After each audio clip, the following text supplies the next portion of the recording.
Okay, so our next question that we're looking at is, what is the remainder when x to the power of 4 plus 36 is divided by x to the power of 2 minus 8?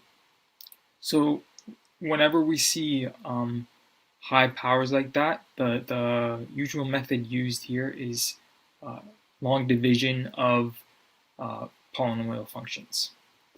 So we want to divide x squared minus 8 into x cubed plus 36. So we would write out the following.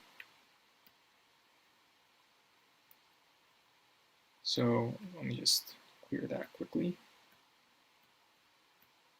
So we'd write out this. So we have x cubed plus 36. And we have x squared minus 8. So we're dividing x squared minus 8 into x cubed plus 36. So the first step in this solution is you want to look at the x term on the left side here. And you want to figure out how many times can I multiply x squared, or what can I multiply x squared by in order to get x cubed. So x to the power of 4, sorry. And this will give you the first value that you're getting in the solution. So for example, so x squared, we can multiply x squared by x squared to get x to the 4. So we multiply x squared by x squared to get x to the 4. We also have to multiply x squared by negative 8, so we get negative 8x squared. And in long division, we just have a subtraction sign over here. So we multiplied x squared minus 8 by x squared to get x to the power of 4 minus 8x squared. And then here we just subtract out the two terms, x cubed plus 36 minus x to the power of 4 minus 8x squared. And then we get here 0, so there's nothing there. And we have what's remaining is positive 8x squared.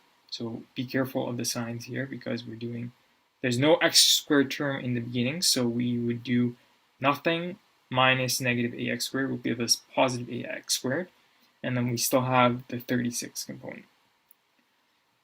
And then because we multiplied by x squared, we put the x squared term on top. So that's the beginning of the solution.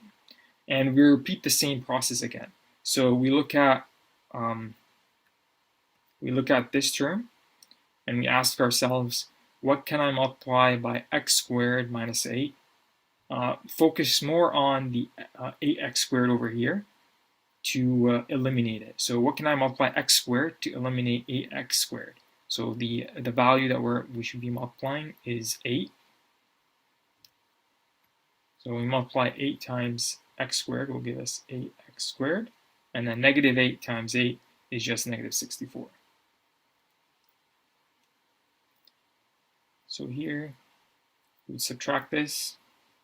We know this value is 0. And then we have 36 minus negative 64. This will give us 100. So it would give us positive 100.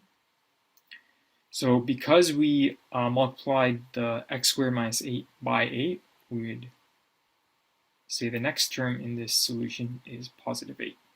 So since we only have 100 left and we can't really multiply x squared by anything to get rid of the 100, we would say therefore the solution is x squared plus 8. But here the question is mostly asking for the remainder. What is the remainder after you've divided these two equations? So really the solution is, the remainder is 100. So looking at the proposed solution, it follows a similar format where it takes the x squared minus 8 divided by x cubed by 36, goes through a similar process to get the 100 remainder. So excellent job.